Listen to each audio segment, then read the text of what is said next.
Assalamualaikum warahmatullahi wabarakatuh.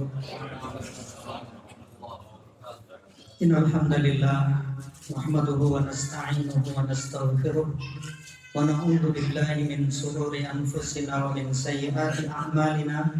May yahdihillahu fala mudilla lahu wa may yudlil fala hadiya lahu. Asyhadu an la ilaha illallah wahdahu la syarika lah wa asyhadu anna Muhammadan 'abduhu wa rasuluh. Amma ba'd.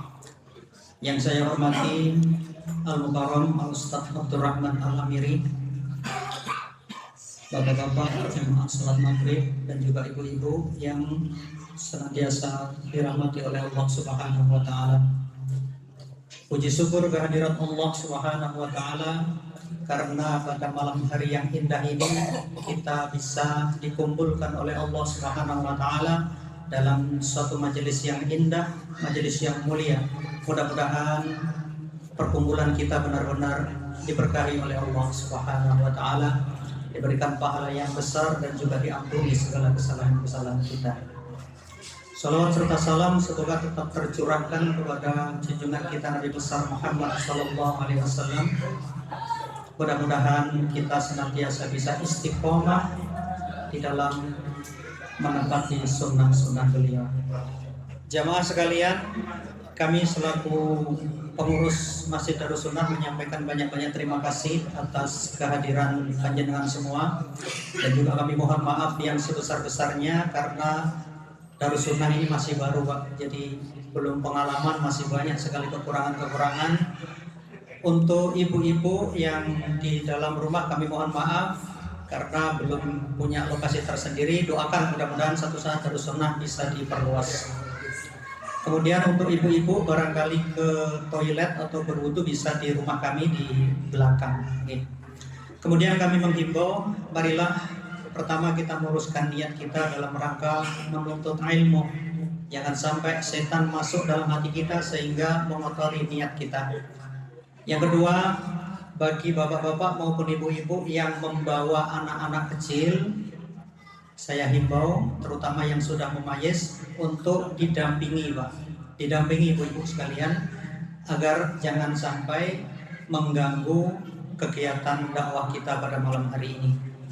Yang kedua, mohon tetap dijaga kebersihan. Insya Allah di luar sudah kita siapkan tempat-tempat sampah seperti itu.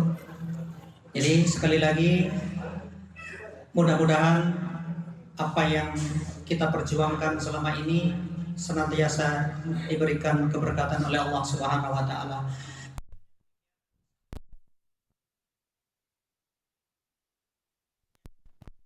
Kita dengarkan, kita perhatikan, kita khusyuk dalam mengikuti kajian dengan tema menjaga tauhid di akhir zaman.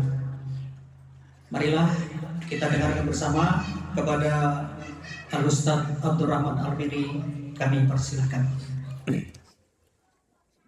Baik. Bismillahirrahmanirrahim. Assalamualaikum warahmatullahi wabarakatuh.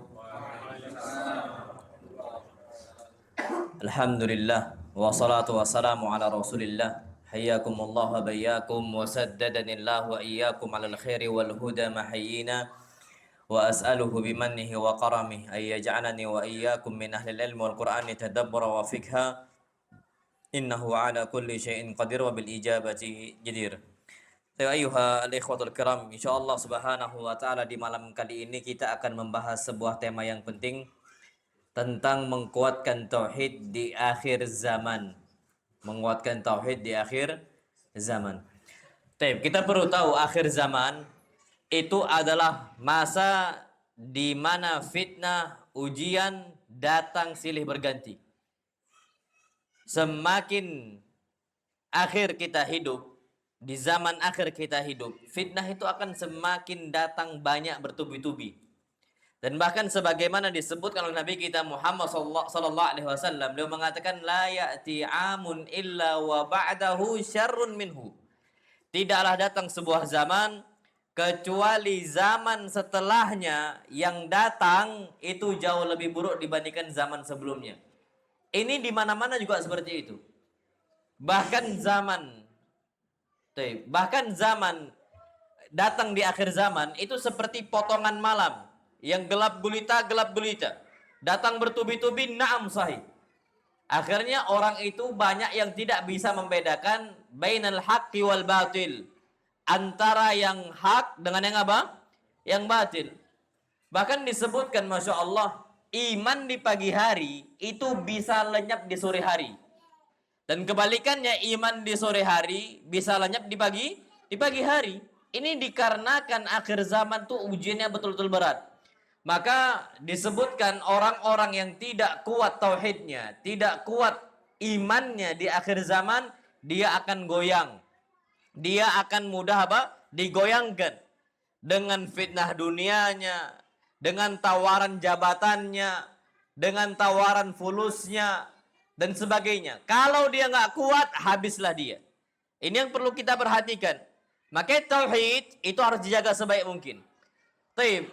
Kemudian yang perlu kita perhatikan, Allah Subhanahu wa taala ketika menciptakan kita, tidaklah menciptakan kita tujuannya kecuali untuk mentauhidkan siapa? Allah. Enggak ada yang lain, Masya Allah. Jangan sampai tauhid digeser dengan fulus. Jangan sampai tauhid digeser dengan apa? Dengan hal yang lain. Dan ini banyak sekali. Banyak umat Islam murtad dikasih cuman sekerdus mie instan.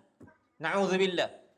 Antum tahu kan yang terjadi, banyak mereka ini orientalis datang ke pelosok-pelosok, datang ke tempat kampung-kampung yang paling kampungnya, na'udzubillah. Itu dia memiliki apa? Tujuan. Ada misinya yang mereka bawa untuk menjadikan umat Islam ini apa? Murtad. Di akhir zaman gampang banget mereka misionaris ini. Mereka datang dengan sekerdus mie instan, syaratnya boleh nerima nih kerdus mie instan, tapi wajib apa? Murtad. Dan banyak yang murtad. Yabi'u dinahu bi'aradin minad dunya qalil. Mereka jual agama mereka dengan dunia yang betul-betul apa? Sedikit. Allah Subhanahu wa taala berfirman, "Wa ma khalaqatul jinna wal insa illa liya'budun." Tidaklah aku ciptakan jin dan tidaklah aku ciptakan manusia kecuali hanya untuk menyembah kepada Allah Azza wa Jal. Cuman menyembah kepada Allah. Jangan sampai ini diganti. Karena kalau seandainya kita ganti, kita ini nggak diciptakan oleh Allah untuk makan mie instan. Na'udzubillah.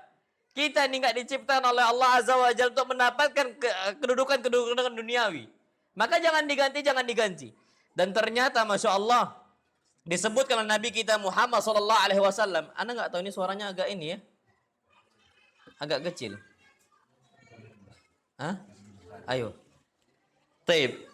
Rasulullah SAW memperingatkan untuk kita betapa cepatnya iman itu bisa hilang di akhir zaman. Nabi kita Muhammad SAW mengatakan dalam hadis yang sahih, "Badiru bil a'mal." Segeralah kalian untuk beramal saleh, jangan ditunda. Jangan nanti. Sekarang umat Islam nih bisa bobrok imannya dikarenakan hobinya nunda amal saleh. Kajian nanti, sholat nanti. Ketika nanti, semua amal saleh ditinggalkan, gampang banget dia ditawarkan dengan dunia. Wallahi na'adim, ini sahih. Mereka yang malas sholat 5 waktunya, mereka yang hobi meninggalkan sholat-sholatnya, dan bahkan kajiannya ini awal, nanti lama-lama nggak sholat dia. Tawarkan aja dengan dunia. Bisa murtad. Makanya kata Nabi kita Muhammad SAW, "Badiru bil amal." Segera beramal saleh, jangan ditunda, jangan nanti dan sebagainya. Kenapa? Fitanan kakita'il lailil muslim. Sebagaimana nanti datang potongan-potongan fitnah yang betul-betul gelap sekali. Jadi di akhir zaman, potongan fitnah itu apa? Gelap. Disebut oleh Nabi kita Muhammad SAW, "Yusbihur rajulu mu'mina." Seseorang di pagi hari, dia masih bisa beriman kepada Allah Azza wa Jal. Wa yumsi kafira. Di sore hari dia sudah apa? Kufur. Kebalikannya, wa yumsi mu'minan wa yusbihu kafira. Di sore hari dia itu masih kondisi mukmin dan di pagi hari dia sudah ke apa? kafir. Disebutkan oleh Nabi kita Muhammad sallallahu alaihi wasallam, yabi'u dinahu bi'aradin minad dunya. Dia jual agamanya dengan materi duniawi. Apapun bentuk materi duniawinya, semua orang bisa dibeli. Jangankan orang awam, orang yang ngerti agama saja bisa dibeli fatwanya. Bisa apa? Dibeli fatwanya. Bisa, wallah bisa dibeli. Antum tahu ada salah seorang tokoh lulusan Timur Tengah di Australia, jadi mufti Australia. Dia mengatakan yang namanya khamr halal. Khamr apa? Halal. Bukan Saudi tapi, bukan lulusan Saudi. Ini terjadi, na'udzubillah. Mufti Australia dibeli fatwanya. Dibeli. Sekarang betapa banyak orang-orang itu bisa dibeli fatwanya tokoh agama. Hafizul Quran, hafal Al-Quran Al-Karim, hafal hadis-hadis Nabi kita Muhammad sallallahu alaihi wasallam, bisa dibeli fatwanya. Na'udzubillah. Kita merasa aman bahwasanya iman kita nggak bisa dibeli. Kalau mereka saja bisa dibeli fatwanya, apalagi kita. Kenapa banyak yang mementingkan kehidupan apa? Dunia. Maka di akhir zaman ini yang banyak kemungkaran-kemungkaran, memegang tauhid itu terasa menyakitkan. Kita ini seakan-akan dimusuhi, dikucilkan, bahkan kita ini dianggap asing, ya kan? Iya, kita ini dianggap asing. Padahal yang asing itulah Islam yang hakiki. Ini sebagaimana hadis Nabi kita Muhammad SAW, beliau mengatakan, bada al-Islamu ghariban wa sayaudu ghariban kama bada. Islam itu mulai dengan kondisi keterasingan. Makanya Muhammad SAW kenapa dimusuhi? Kenapa dicela? Kenapa dimaki? Karena dianggap apa? Asing, aneh. Taib, apa kata Nabi SAW? Wa sayaudu ghariban kama bada. Nanti Islam di akhir zaman itu juga akan kembali dianggap apa? Asing. Sebagaimana dulunya asing. Makanya kita yang dianggap asing. Apa kata Nabi kita Muhammad SAW? Fatuba lil ghuraba. Maka beruntunglah kalian yang dianggap apa? Asing, ghuraba. Nggak apa-apa, Pak. Orang anggap kita asing. Yang penting akidah kita akidah yang kuat. Tauhid kita tauhid yang kuat. Sekarang ada beberapa orang yang dia itu mau ngikuti agama Islam, yang mau ngikuti sunnah Nabi kita Muhammad sallallahu alaihi wasallam, tapi pekewuh, nggak enakan. Takut dianggap asing oleh keluarganya, dianggap asing oleh tetangga-tetangganya. Akhirnya apa? Nggak bisa dia ragu gitu. Ini terjadi. Harusnya nggak apa-apa, sekalian dianggap apa? Asing. Kenapa? Keberuntungan tuh orang-orang yang asing. Ana punya jamaah umrah beberapa waktu yang lalu. Jadi yang berangkatkan umrah abahnya dengan ummahnya itu anaknya. Anaknya datang ke ana sebelum berangkat umrah, Ustaz, ana bisa ngobrol dengan antum. Fadhal akhi, fadhal, ana bilang. Ada apa? Ini Ustaz, afwan. Ana berangkatkan umrah abah ana sama ummah ana ini agar antum bimbing Ustaz, tolong ke sunnah Nabi kita Muhammad sallallahu alaihi wasallam. Ini Ustaz, abah ana sama ummah ana itu udah mau condong ke sunnah. Cuman ketika awal-awal yang nggak mau ikut tradisi dan sebagainya, yang tidak pernah diajarkan oleh syariat Islam, itu dimusuhi oleh apa? Tetangga-tetangga, dianggap asing. Akhirnya balik lagi ke ajaran yang lama. Tolong Ustaz, sebenarnya niat abah anak ummah anak itu ada. Mereka nih tahu mana yang hak, mana yang batil. Cuman nggak bisa. Inilah faktanya yang ada saat ini. Semua orang tuh banyak yang tahu mana hak, mana yang batil. Cuman mereka nggak siap untuk dianggap apa? Asing. Di akhir zaman. Pak, wallahi kalau antum tanyakan mereka ini, mereka tuh tahu mana hak. Mereka tahu mana yang batil. Mereka tahu mana ustad-ustad, mana da'i-da'i yang mengajak kepada Nabi kita Muhammad SAW. Mereka nggak ngajak kepada hiburan. Mereka nggak mengajak kepada joget-joget. Mereka nggak mengajak kepada khurafat. Mereka nggak mengajarkan itu. Tapi mereka nggak siap kalau seandainya mereka pindah ke sunnah Nabi kita Muhammad SAW. Dianggap apa? Asing. Makanya pentingnya kita nih, Pak, untuk betul-betul siap dianggap asing. Makanya apa kata Nabi kita Muhammad SAW? Fatuba lil ghuraba. Beruntunglah mereka-mereka yang dianggap apa? Asing oleh masyarakatnya. Wallahi sahih. Kita nih, Pak, nggak ada masalah. Kalau seandainya semua orang pun memusuhi kita seorang diri, Pak, di atas kebenaran agama Allah Azza wa Jal, nggak ada masalah, Pak. nggak akan memadaratkan kita, nggak akan memadaratkan diri kita. Apa hadis Nabi kita Muhammad sallallahu alaihi wasallam dalam hadis qudsi? Allah berfirman, "Walau istama'u ala ayyadurruka bi syai' lam yadurruk illa bi syai'in qad katabahu Allah 'alaik."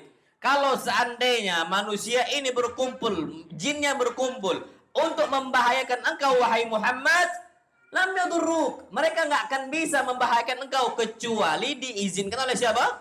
Allah Subhanahu wa taala. Buktinya Nabi seorang diri berdakwah di tengah-tengah Quraisy. Sekarang akhirnya menang. Betapa banyak mereka yang dianggap asing, kelompok kecil, awalnya dimusuhi. Tapi lama-kelamaan mereka akan apa? Memenangkan itu. Ini sebagaimana yang Allah firmankan, wa kam min fi'atin qalilatin ghalabat fi'atan katsiratan biiznillah. Betapa banyak kelompok-kelompok yang kecil bisa mengalahkan kelompok yang besar, sebabnya biiznillah. Izin dari siapa? Allah Subhanahu wa taala. Maka nasihat anak untuk antum semua, bapak ibu-ibu semua, jangan ragu, wallahi jangan ragu. Kita nanti di hari kiamat, gara-gara ucapan masyarakat, kita takut nih di musim masyarakat. Apakah masyarakat ini membela kita di akhir hari kiamat? Wallahi enggak. Mereka akan kabur dari kita. Mereka nggak mau disalahkan, Kita ngikuti mereka, kita ngikuti masyarakatnya, kita tinggalkan tauhid. Kita tinggalkan sunnah Nabi kita Muhammad SAW. Padahal yang menolong seorang muslim itu Al-Quran dan juga Nabi kita Muhammad SAW yang ngasih syafaat. Sedangkan kita di dunia, kita tinggalkan Nabi SAW. Kita milih orang.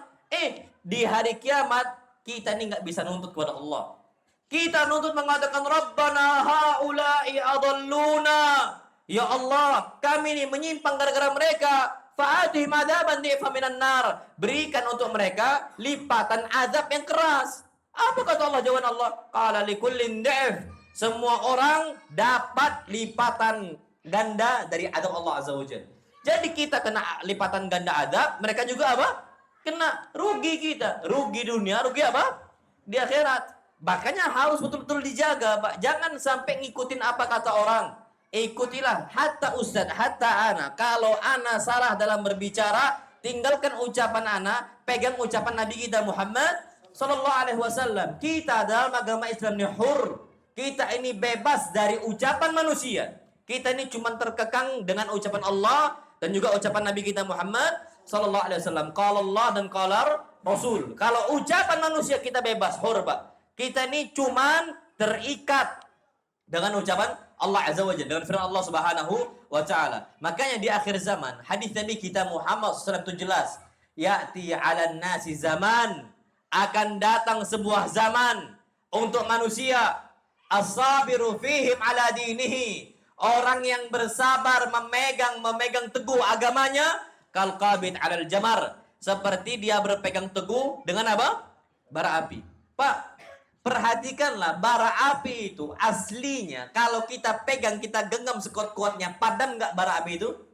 Padam. Fitnah itu, Pak, antum akan jalani cuman dengan beberapa saat saja. Ada masanya, awal-awal tuh berat, ada masanya. Tapi lama-kelamaan bara api itu bisa apa? Padam. Pegang aja terus, Pak. Nanti dia akan lama-lama semakin apa? Padam. Fitnahnya yang berat tuh di awal. Lihatlah bagaimana fitnah mereka-mereka yang awal-awal as-sabiqun al-awwalun, memegang Islam di awal-awal. Yang paling berat fase Mekah. Ketika Allah Subhanahu wa taala jadikan di fase Madinah, mereka berhijrah, ujian itu semakin apa? Semakin nurun. Berarti fitnah itu semakin apa? Padam. Nah, kita juga sama, Pak. Ketika kita memegang sunnah Nabi kita SAW betul, di akhir zaman seperti memegang bara apa? Api. Tapi kita harus perhatikan, Pak, jiwa kita itu sudah siap dengan bara api tersebut. Ada masanya. Maka jangan sampai kita ini malah tinggalkan. Habis itu ke sunnah lagi, tinggalkan. Dia panas terus ujung-ujungnya. Pegang, lepas.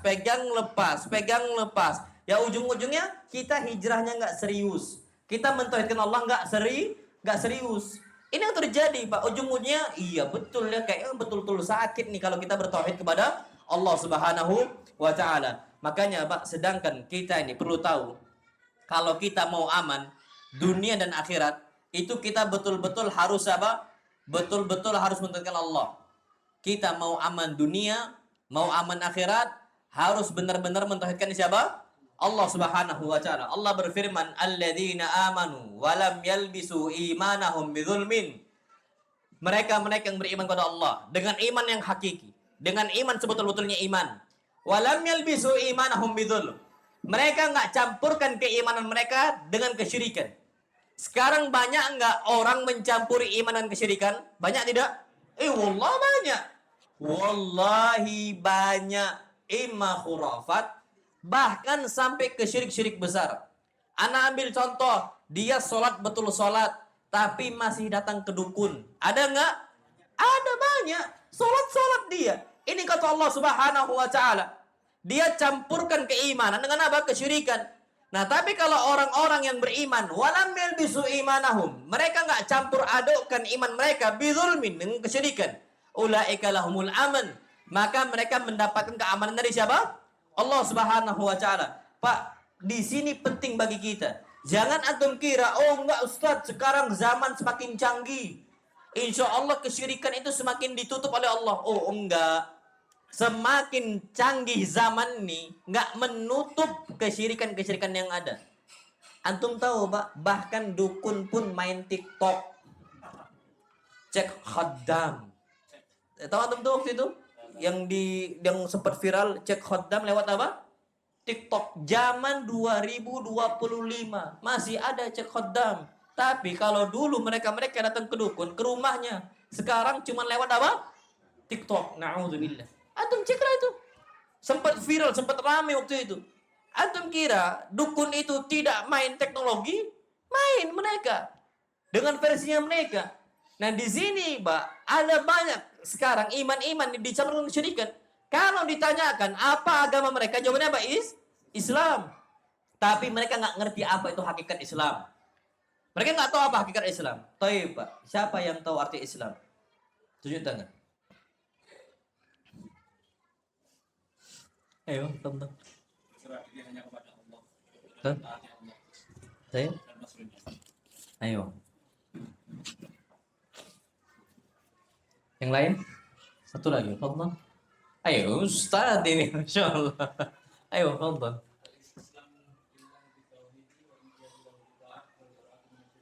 Ayo, Masya Allah. Al-istislamu lillahi bitauhid. Kita ini serahkan diri kita dengan mengesahkan siapa? Allah. Walinqiyadu lahu bitta'ah. Dan tunduk kepada Allah dengan ketaatan-ketaatan Allah Azza wa Jalla. Yang ketiga, al-bara'atu minasyirki wa ahli. Kita berlepas diri dari kesyirikan dan apa? Pelakunya. Sekarang banyak orang agama Islam tapi nggak bisa melepaskan diri dia dari apa? Kesyirikan. Masih datang minta rezeki ke A, ke B, ke C. Padahal kalau minta rezeki, minta kepada siapa? Allah Subhanahu wa taala.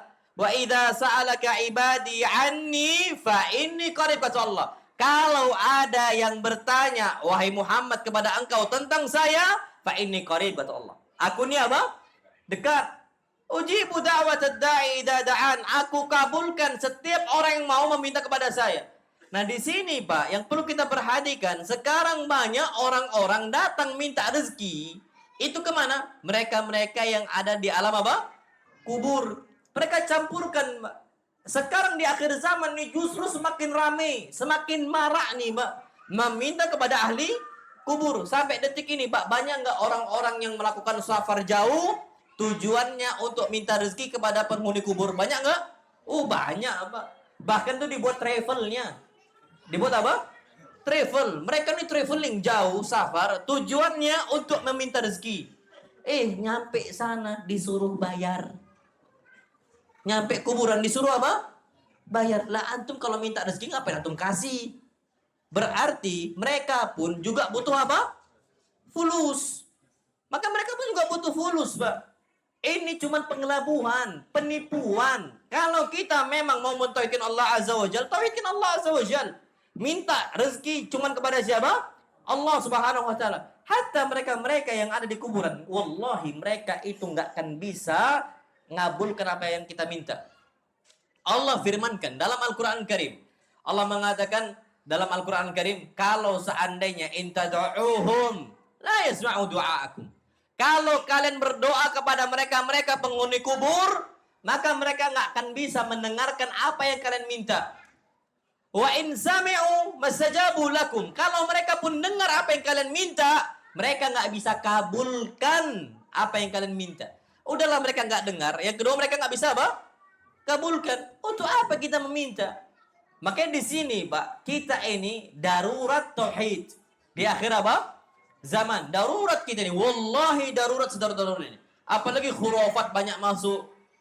Hadis khurafat. Khurafat mbah-mbah kita dulu, na'udzubillah.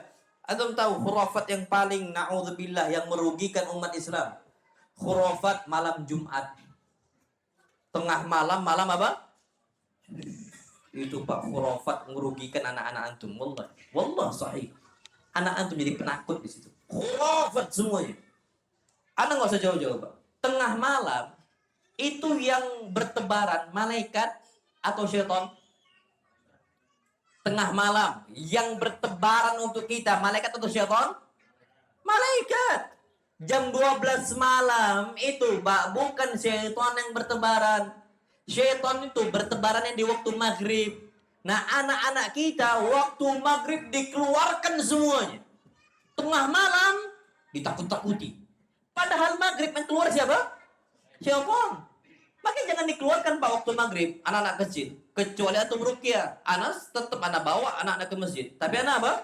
Anak ruqyah. Anak doakan a'idzuka bi kalimatillahi tammati min kulli ainin nama wa min kulli syaitanin wa hamma. Anak doakan sudah selesai bismillah ya Allah nak berangkat kita ke masjid.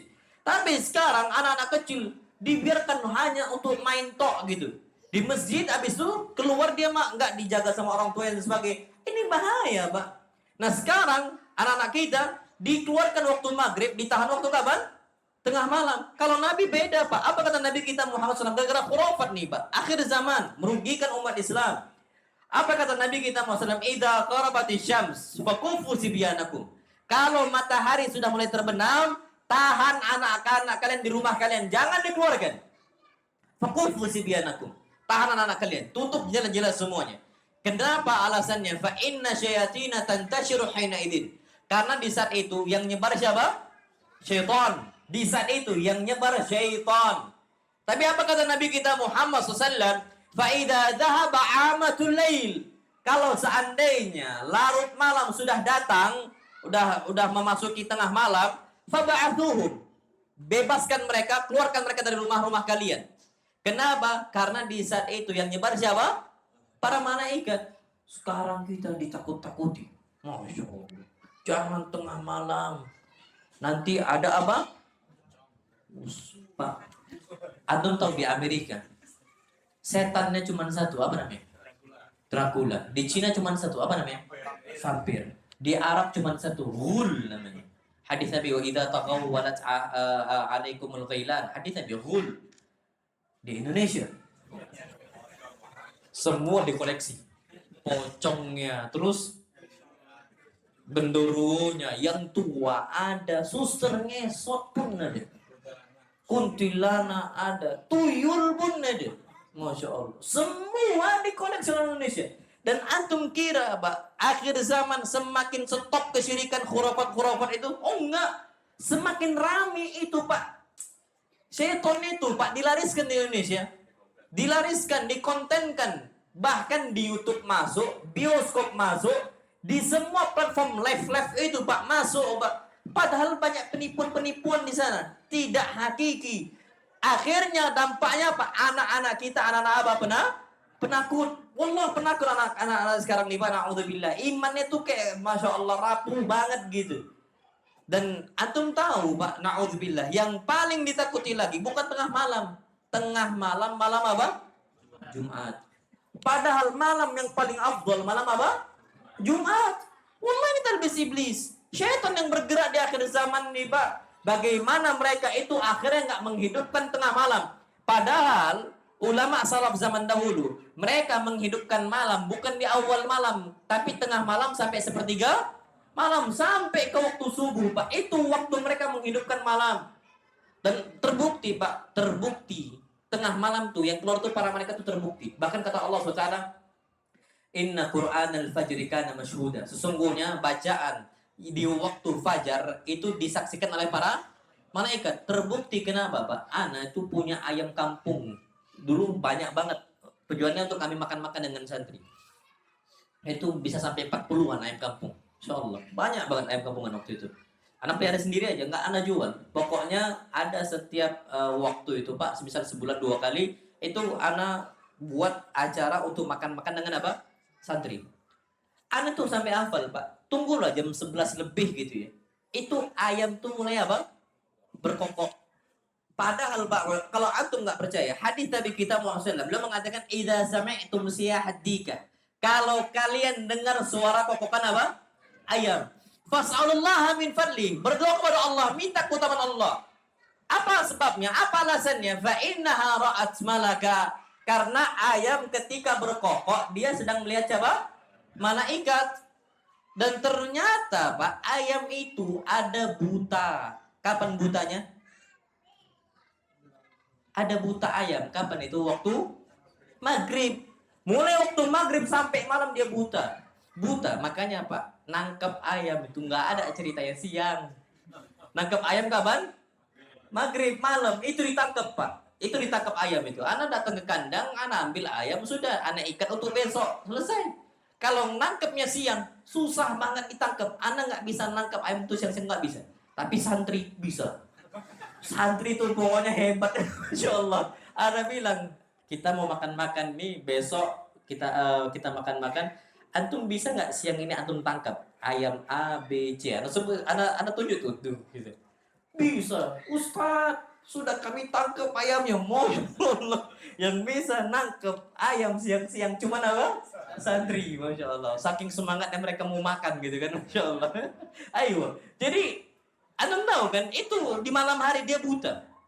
Tapi saking terangnya cahaya malaikat, ayam masih bisa apa? Berkokok. Lihat dia, lihat. Berkokok ayam tuh dari jam 11 itu ganti-gantian aja ayam tuh berkokok sampai kapan? Subuh. Kalau jam 11 nih Pak, nggak sering. Istilahnya ritme itu nggak sering berkokoknya. Tapi kalau sudah masuk sepertiga malam, itu semakin sering ayam apa? Berkokok. Apalagi waktu subuh, itu para malaikat tuh pada turun semua. Kalau antum nggak percaya, cobalah pelihara ayam. Antum ada ayam kampung? Antum pelihara lah. Antum tahu itu, Pak. Kalau antum melihara, insya Allah anak yakin antum tahu itu, kondisi itu. Ini menunjukkan, Pak, anak-anak sekarang takut betul sama tengah malam. Padahal tengah malam ini waktunya ibadah da'bus salihin, kata Nabi SAW. Alaikum biqiyamil lail, kata Nabi. Kalian nih jagalah sholat malamnya. Sepertiga malam dijaga. Kenapa? Fa'innaha da'bus salihin. Karena kita ini menghidupkan malam kebiasaan orang-orang apa? Soleh. Tapi sekarang anak-anak ini udah pada penakut. Hatta santri. Santri ini bisa jadi penakut. Di akhir zaman ini Pak. Anak pernah kondisi qadarullah juga sudah. Ini cerita sedikit Masya Allah. Jadi anak pernah ngeruqyah. Ada salah satu santri baru. Tapi santri Iqdad duat. Yang masa belajar itu cuma 3 tahun. Memang dipersiapkan untuk jadi da'i gitu. Kami terima. Dulunya dia ini banyak masalah. Dia sampai ke batas na'udzubillah, sampai pernah nyoba narkotika gitu. Kami terima dan sebagainya. Tapi biasa Pak, kalau orang kejiwaannya sudah banyak dosa-dosanya, kesyirikannya dan sebagainya, banyak ngelamun dia. Menyesali dengan zaman-zaman yang dulu dia kerjakan. Akhirnya dari situlah pintu syaitan tuh bisa merasukin diri dia.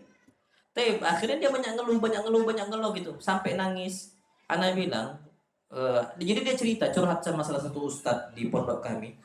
Lama itu, dari ba'da isya habis kajian sampai tengah malam, hampir jam 12. Ada nanya, mana ustadz fulan? Oh lagi ini ustadz, lagi curhat sama kak fulan. Yang lebih tua tuh di sana tuh manggilnya kak gitu, abang fulan gitu. Oh sorry. Anak akhirnya ke sana. Anak bilang, ustadz udah, nggak usah dengerin curhatnya dia lagi. Anak bilang, ini nih keganggu setan. Anak bilang besok antum mana rukyah subuh. Anak bilang antum siapkan doa zikir pagi, Anak bilang pada subuh antum zikir, habis sholat rukyah antum. Anak bilang ketika itu Pak, Masya Allah, besok subuhnya anak langsung rukyah. Ketika anak baru megang doang, anak baru mengucapkan a'udzubillahi samii'il 'aliim minasyaitonir rajim, bismillahirrahmanirrahim. Itu Pak, langsung dia kemasukan. Langsung dia bilang, ampun Ustaz, ampun. Syaitan yang berbicara. Anak-anak ini, anak lupa lagi halakoh mereka. Lagi halakoh di mana? Masjid. Anak ngerukyahnya di masjid. Ketika dia teriak, ampun Ustaz, ampun. Itu Pak, peristiwa yang anak-anak tuh baru lihat ada orang kesurupan ketika di rukyah. Langsung kabur semuanya.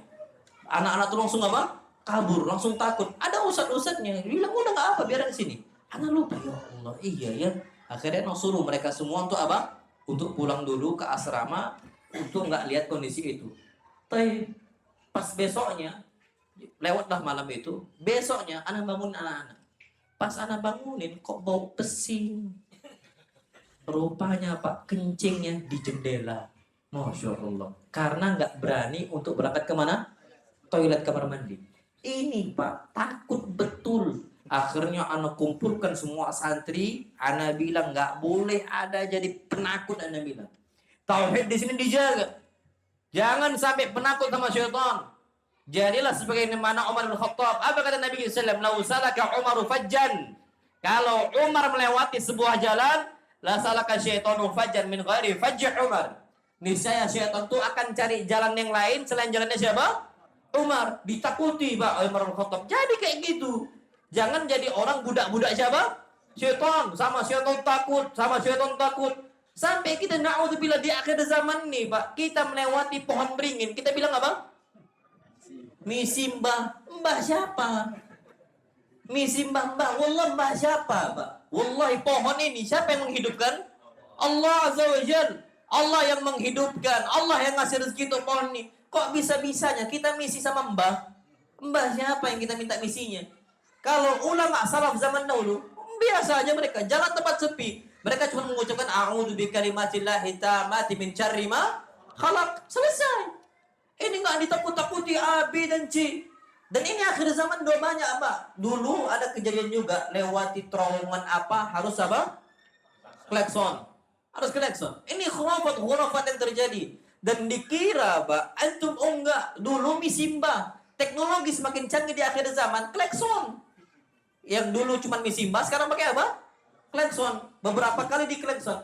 Dan kesyirikan nih, wallahi nggak akan pernah mati. Nggak akan pernah mati sampai akhir apa? Zaman. Itu yang harus kita jaga. Makanya Pak, jangan sampai kita ini agamanya Islam, tapi Islamnya cuma Islam apa? KTP. Dia tuh nggak sadar Pak konsekuensi tauhid itu apa. Makanya Abu Talib itu tahu konsekuensi dari ucapan la ilaha illallah. Tidak ada ilah yang berhak disembah kecuali Allah Azza wa Jal. Diajak oleh Nabi mengucapkan itu. Abu Talib sadar-sadarnya. Konsekuensinya apa? Dampaknya apa? Habis mengucapkan itu. Dampaknya apa? Harus tinggalkan agamanya Abdul Muttalib. Nyembah patung A, nyembah batu B, nyembah pohon C, nyembah kayu D. Ini harus ditinggalkan semua oleh Abu Talib. Abdul Muttalib dulu nyembah patung-patung, Pak. Bahkan patung itu dikoleksi di dalam Ka'bah.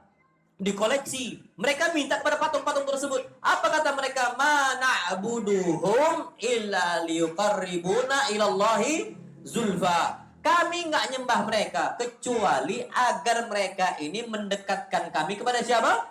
Allah. Sama dan peristiwa kita sekarang nih. Kami nggak minta kepada mereka kecuali agar mereka ini dekatkan kami dengan siapa? Allah SWT. Abu Talib diajak oleh Nabi kita Muhammad untuk mengucapkan la ilaha illallah. Tapi tahu konsekuensinya. Makanya ketika Abu Jahal mengatakan atarghab an millati Abdul Muttalib. Apakah engkau membenci agama Abdul Muttalib? Mikir dia. Iya. Kalau mengucapkan la ilaha illallah, mau nggak mau harus apa meninggalkan Abdul Muttalib agamanya. Dan yang terakhir ujungnya Abu Talib apakah beriman ataukah masih di atas kekufuran? Jawabannya apa? Masih di atas kekufuran. Karena itu konsekuensinya. Kita banyak mereka yang mengucapkan la ilaha illallah, bahkan ngulangi berkali-kali la ilallah, tapi tidak tahu apa? Konsekuensi. Nggak tahu lah wajibut tauhid. Makanya kita ini harus sadar sesadar-sadarnya, kita harus ilmui apa itu la ilaha illallah. Hadis Nabi kita Muhammad SAW beliau mengatakan, man mata wa huwa ya'lam annahu la ilaha illallah dakhalal jannah. Siapa yang dia mati dalam kondisi dia tahu betul apa itu la ilaha illallah. Banyak orang mengucapkan la ilaha illallah tapi nggak tahu apa la ilaha illallah, nggak tahu apa konsekuensinya. Banyak nggak tahu. Nah, kalau dia meninggal dalam kondisi dia tahu betul apa la ilaha illallah, tentang tauhid dipelajari sampai habis oleh dia, maka apa kata Nabi kita Muhammad sallallahu alaihi wasallam, dakhalal jannah. Niscaya dia ini masuk ke dalam apa? Surganya Allah Subhanahu wa taala. Na'am, wallahu a'lam bissawab. Baik. Kemudian ada beberapa tantangan tauhid di akhir zaman. Disebutkan ujian tauhid yang paling besar adalah Dajjal. Sekarang, Pak, jangankan bicara Dajjal. Dajjal nih, Pak, wallah fitnahnya besar banget. Wajar pengikutnya banyak. Ada orang ngaku bisa bahasa semut, bisa bahasa malaikat, bisa bahasa suryani, pengikutnya banyak. Pengikutnya apa? Banyak. Dajjal tuh belum apa? Turun. Dajjal wallahi belum turun. Semua bahasanya sama. Yang ajibnya bahasa semut sama bahasa malaikat sama-sama makolli. Bahasanya apa? Sama. Tapi banyak yang ikut, Pak. Wallahi banyak yang ikut. Apa kabarnya di akhir zaman ketika Dajjal apa? Keluar. Ini nunjukkan, Pak. Coba lihat. Antum tahu dulu sebelum zaman-zaman itu ada seseorang wanita yang ngaku sebagai nabi, bahkan diangkat lagi malaikat, bahkan diangkat lagi jadi Tuhan. Siapa dia? Iya, itu dia. Ini, Pak, kondisi ada pengikutnya, wallah ada pengikutnya. Dan kondisi ini, Pak, di akhir zaman. Dan banyak pengikutnya. Apalagi kalau seandainya nanti yang muncul siapa? Dajjal. Ana yakin, Pak, Dajjal yang kecil-kecil, yang kerucu-kerucu ini, itu mereka dan bala tentaranya ngikuti Dajjal yang paling besar. Ad-Dajjalul Akbar. Siapa? Al-Masih Ad-Dajjal. Ini tantangan tauhid ini, Pak. Kalau seandainya kita saja masih ngikuti tokoh-tokoh agama yang masih tidak mentauhidkan Allah Azza wa Jalla, apa kabarnya umat manusia, umat Islam ketika dikeluarkan oleh Allah Azza wa Jalla apa? Ad-Dajjal. Maka hadis Nabi kita Muhammad SAW mengatakan, ma baina khalqi Adam ila qiyamis saati khalqun akbar min ad-Dajjal. Tidak ada satupun makhluk yang Allah ciptakan sejak Adam diciptakan sampai tegaknya hari apa? Kiamat. Yang fitnahnya lebih besar dibandingkan fitnah apa? Dajjal. Ini yang paling besar, Pak. Wallahi ini yang paling apa? Yang paling besar. Makanya ketika mereka ini tidak bisa menjaga diri mereka dari Dajjal yang kecil, apalagi Dajjal yang besar. Dajjalnya ada banyak, Pak. Hadis Nabi kita wasallam, ya'ti 'alan nasi thalathuna dajjalun kadzabun. Akan muncul nanti 30 Dajjal. 30 ini yang besar-besar pengikutnya banyak. Kalau yang tadi makal itu masih hitungan nggak dihitung 30 tadi. Tidak dihitung apa? 30. Tapi yang pembesarnya, yang pengikutnya seluruh muka bumi itu ada banyak. Contohnya Mirza Ghulam Ahmad yang aku sebagai apa? Sebagai nabi. Ini Dajjal besar ini, Pak. Ada banyak Dajjal. Nah, yang dihitung oleh Nabi kita ini Dajjal besar. Tapi ada yang paling besar, Al-Masih Ad-Dajjal. Ini ternyata kalau Dajjal ini masih banyak pengikutnya. Ana yakin Dajjal keluar yang paling besar, mereka semua akan ngikuti. Dan ini ujian bagi kita. Bisa nggak kita ini tidak ngikuti Dajjal yang kecil, sehingga mudah-mudahan Dajjal yang besar pun kita apa? Kita bisa tinggalkan. Karena banyak orang selamat dari Dajjal kecil, tapi nggak selamat dari Dajjal yang mana? Besar. Kalau Dajjal yang kecil aja nggak selamat, apalagi Dajjal yang apa? Yang besar. Nah, Allah ada. Ada kita Taib. Jadi tantangan tauhid di akhir zaman itu yang paling besar fitnah apa? Dajjal. Tapi yang kedua, yang berikutnya adalah iftiraqul ummah. Umat akan bercerai-berai. Banyak pertikaian, banyak perpecahan. Maka keselamatan hanya untuk mereka-mereka yang ikhlas kepada Allah dan mutaba'ah ngikuti Nabi kita Muhammad SAW. Bukan hawa nafsu. Bukan ingin dipuji. Bukan ingin disanjung. Bukan ingin disebut. Bukan ingin dianggap. Wallahi mereka akan terus berpecah. Wala yazaluna mukhtalifin, kata Allah. Umat Islam akan terus berpecah, akan terus berpecah. Illa man rahimah rabbuh. Kecuali mereka yang dirahmati oleh siapa? Allah Azza wa Jalla. Maka minta petunjuk dari Allah. Di akhir zaman ini banyak pertikaian-pertikaian. Fulan, ghibah fulan, allan, ghibah allan. Ini wallah banyak sekali. Dan ini kejadian di akhir zaman. Semakin datang zaman berikutnya, zaman pertikaian akan semakin besar. Makanya minta terus pertolongan kepada siapa? Allah Subhanahu wa taala. Kalau enggak itu akan bingung sendiri. Wallahi lazim sahih. Bahkan banyak mereka futur, enggak lagi kajian. Sebab awal itu gara-gara itu. Alif siraq, adanya perpecahan. Akhirnya dia tinggalkan betul-betul itu agama. Na'udzubillah. Kenapa enggak siap dengan kondisi itu? Harus yang enggak apa-apa. Tinggal minta perlindungan kepada siapa? Allah Subhanahu wa taala. Apalagi Nabi kita Muhammad SAW mengatakan wa taftariqu ummati. Umat Islam akan terpecah belah ala 73 millatan. Totalnya itu 73 millah kelompok. Kulluhum finnari illa millah wahidah. Semuanya di dalam api neraka kecuali satu kelompok. Satu kelompok ini apa kata Nabi kita SAW? Ma ana alaihi al-yawm ashabi. Jalan itu, kelompok itu adalah yang aku dan para sahabatku di atas ajaran tersebut. Nah sekarang faktanya semua orang ngakui, semua kelompok mengaku di atas ajarannya Nabi dan para sahabat. Tapi kenapa bertikai? Kalau memang semuanya di atas qala Allah, di atas qala Rasul, harusnya tidak ada apa? Pertikaian. Ini harusnya. Tapi faktanya banyak sekali. Inilah apa yang menyebabkan atau penghalang-penghalang tauhid. Dan banyak akhirnya orang tuh nggak lagi kajian gara-gara itu. Makanya ana nasihatkan ansahukum ayyuhal ikhwah. Ana nasihati kita ini banyak sekali pertikaian. Di mana-mana pertikaian. Antum cuman berpegang kepada qala Allah qala Rasul. Jangan pihak ke A, ke B, ke C, ke D manusia. Bukan. Antum jangan pihak kepada kiai A, kiai B, ustaz A, ustaz B. Jangan. Pihaknya antum hanya kepada Nabi kita Muhammad sallallahu alaihi wasallam. Karena ada masanya mereka ini juga salah.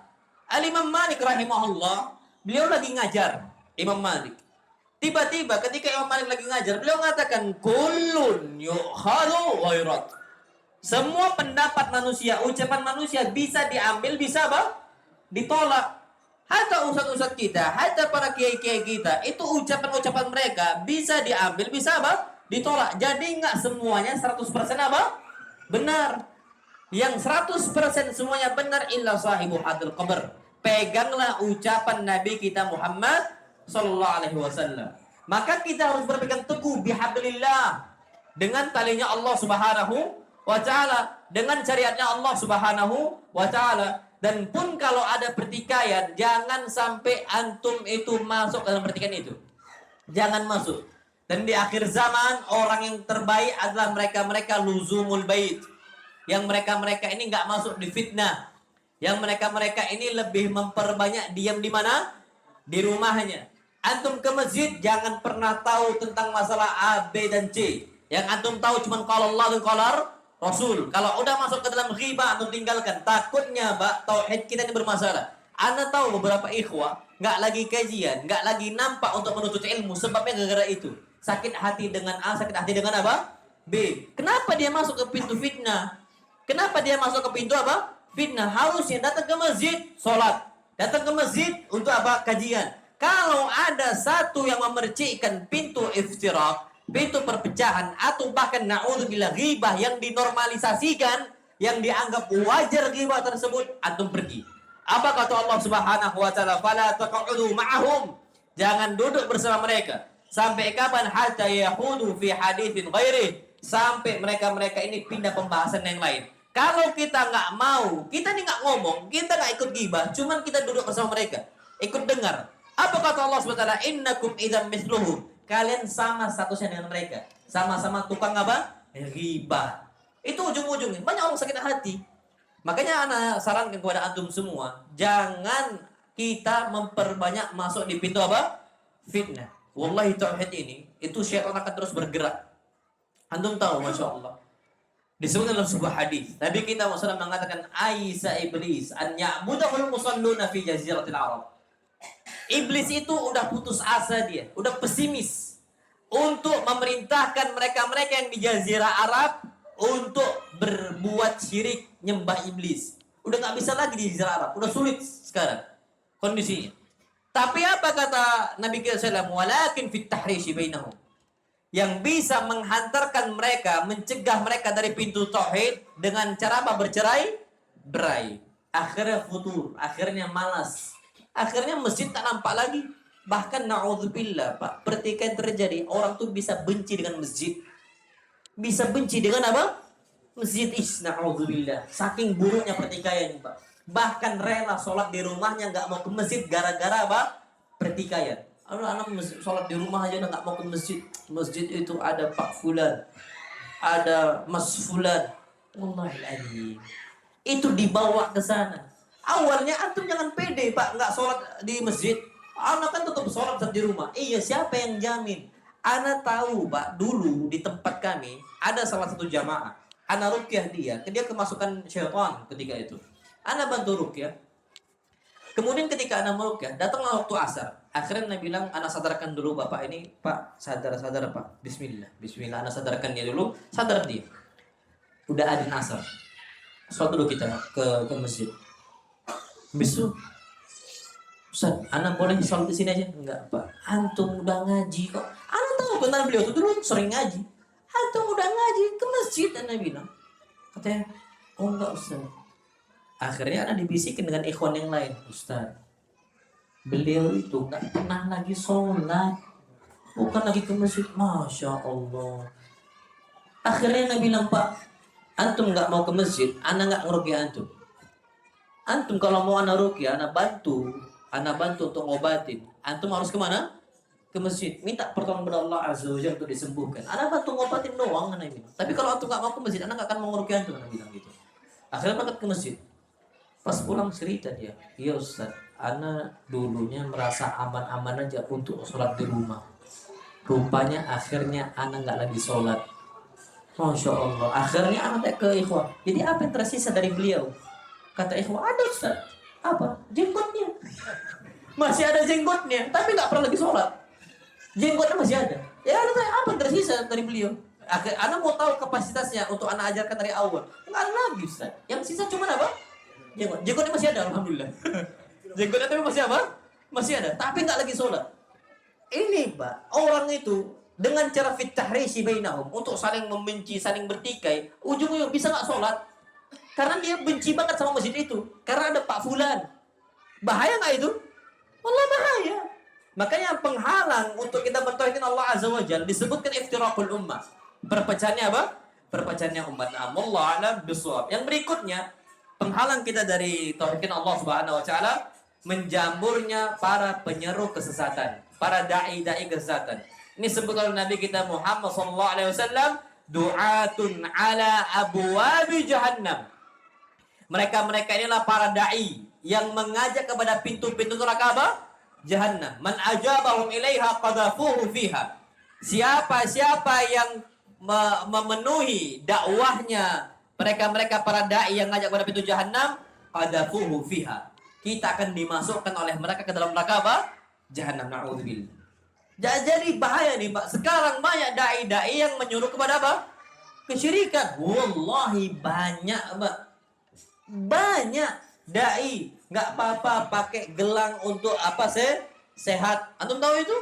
Itu Pak terjadi. Nggak apa-apa kasih apa? Jimat, letakkan di anak kita apa? Gelang biar nggak gampang demam. Ini terjadi Pak. Dia imam di mana? Masjid. Itu yang ngajarkan, na'udzubillah. Sekarang banyak sekali doa ala abwabi jahannam. Yang paling ngeri doa dai-dai yang mengajak kepada kesyirikan. Kalau kemungkaran yang lain jauh lebih banyak Pak, ngajak kepada riba. Ada ustadz ngajak kepada apa? Riba, na'udzubillah. Antum tengok videonya itu Pak. Na'udzubillah. Dengan terang-terangan dia mengatakan riba itu apa? Halal, na'udzubillah. Ada dai-dai yang mengajak kepada kemungkaran yang lainnya, zina. Kata mereka zina itu seperti perbudakan, milkul yamin, persis, same. Sama, nggak ada bedanya. Zina sama dengan apa? Perbudakan. Kalau perbudakan halal berarti pacaran juga apa? Halal kata dia.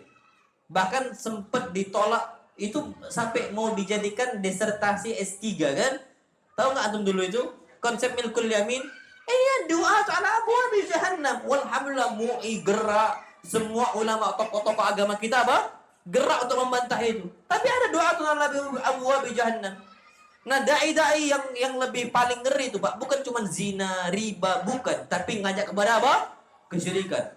Minta kepada ahli kubur A, minta sembah pohon B, kasih dia ini apa? Sesajen, persembahan. Allahul Akbar. Pak, ana kalau seandainya cinta ana diduakan, pasti ana marah betul. Kita punya istri kita malah mencintai yang lain. Marah nggak kita? Wallah marah. Bagaimana dengan Allah Azza wa Jalla? Kita, apa kata Allah? Yuhibbunahum ka hubbillah.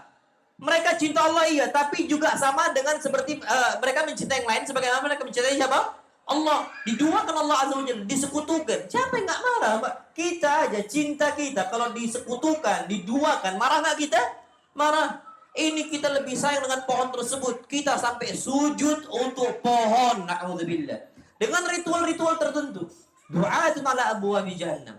Dai-dai yang mengajak kepada apa? Kesyirikan. Dan bahkan yang lebih ngeri dulu, Pak, Masya Allah ya. Antum tahu batu yang paling afdal di atas muka bumi, batu apa? Hajar Aswad. Hajar Aswad nih, itu nggak ada keutamaan apapun. Nggak ada keutamaan apapun. Dia ini keutamaannya cuma yang disebut oleh Nabi kita Muhammad SAW. Selebihnya sama dengan batu-batu yang lain. Dia ada keutamaan, ada cuma yang disebutkan oleh Nabi kita Muhammad SAW. Contoh, Hajar Aswad itu turun dari mana? Surga. Ya sudah, dia nggak bisa ngasih kita manfaat, dia nggak bisa ngasih kita apa? Mudarat. Sama dengan batu yang lain, nggak ada bedanya. Tapi dia ini turun dari mana? Surganya Allah Azza wa Jalla. Awalnya dia putih, jadi apa? Hitam.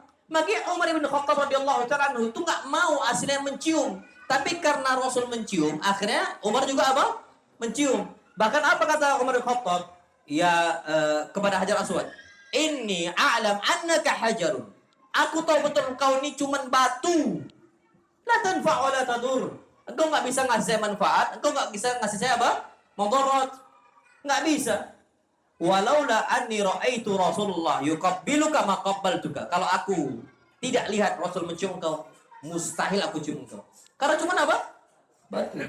Itu Hajar Aswad yang keutamaannya batu dari mana? Surga. Nggak bisa ngasih manfaat. Pak. Muncul Hajar Ponari. Hajar apa? Ponari. Kalah pamor Hajar Aswad tuh, Pak, di Indonesia. Kalah pamornya dulu sama Hajar apa? Ponari. Timur Indonesia, Barat Indonesia berangkat, Pak, untuk ngusap Hajar apa? Ponari. Hajar Aswad antum usap 1000 kali nggak bisa nyembuhkan penyakit antum. 1000 kali antum usap-usap kayak gini, Bu, sampai gosong itu nggak akan bisa. Hajar Aswad itu dulu putih, diusap oleh Bani Adam karena dosa-dosanya Bani Adam. Sawadat berdunubu Bani Adam. Jadi hitam gara-gara dosa Bani Adam. Nggak itu bisa menyembuhkan kita. Lah, Hajar Ponari. Hajar Ponari dari mana? Surga. Enggak, surga mana? Surga mana, Mbak? Ternyata banyak mereka-mereka kiai-kiai atau mungkin imam-imam masjid nyuruh kalau mau sembuh berangkatlah kemana? Hajar Ponari. Inna'udzubillah. Itu terjadi, Pak. Ya, jadi gini, ada beberapa orang yang jahil tapi ditokohkan. Tapi apa? Ditokohkan. Ketika mereka nggak tahu ilmu, akhirnya berfatwa berangkatlah kalau mau sembuh ke Hajar Ponari tadi. Padahal Hajar Aswad pun nggak bisa menyembuhkan apa? Penyakit kita. Nah, inilah penyeru-penyeru kepada kesesatan, penyimpangan itu banyak. Nah, anak nggak tahu Hajar Ponari itu di mana sih letaknya? Jombang itu Jawa Timur kan? Jombang Jawa Tengah ya? Oh iya, anak nggak tahu Jawa Timur. Anak tahu cuma Jember doang. Ada Jawa Timur cuma ke Jember doang gitu. Anak lama di Jember juga gitu. Tapi yang lain tuh anak nggak pernah tahu, cuma untuk belajar doang gitu. Tapi ala kuliah, sekarang apa kabarnya Hajar Ponari? Masih laku? Hilang lah. Kenapa? Nggak terbukti. Nggak terbukti. Cuman orang itu udah keburu untuk berbuat syirik dulu. Gantungkan kesembuhannya kepada apa, Batu. Itu makna udzubillah. Kenapa? Harusnya umat Islam dari dulu tauhidnya kenceng, gak akan percaya dia gitu-gitu. Gak akan apa? Gak akan percaya. Nah, wallahu alam bisawab. Yang berikutnya penghalang dari tauhid kita menetapkan Allah adanya syirik khafi. Syirik yang samar. Apa syirik yang samar? Ria. Ini berat. Ria ini, Pak, ini penyakit orang soleh, penyakit para ustadz, penyakit para dai, yang mereka rajin nyembah siapa? Allah Azza wa Jalla. Tapi riak ya riak. Jangan dianggap riak ini dosa kecil. Lah, riak dosa besar tapi syirik apa? Kecil. Betul dia syirik kecil, tapi dosa-dosa apa? Besar. Jangan dikira oh enggak syirik kecil, dosa kecil. Lah, syirik ini semua dosa besar. Tapi ada syirik besar, ada syirik apa? Kecil. Syirik besar mengeluarkan orang dari agama Islam. Syirik kecil dia masih muslim tapi dosa apa? Besar. Nabi kita Muhammad SAW mengatakan penghalang orang berbuat tauhid dengan murni ikhlas, ya kesyirikan.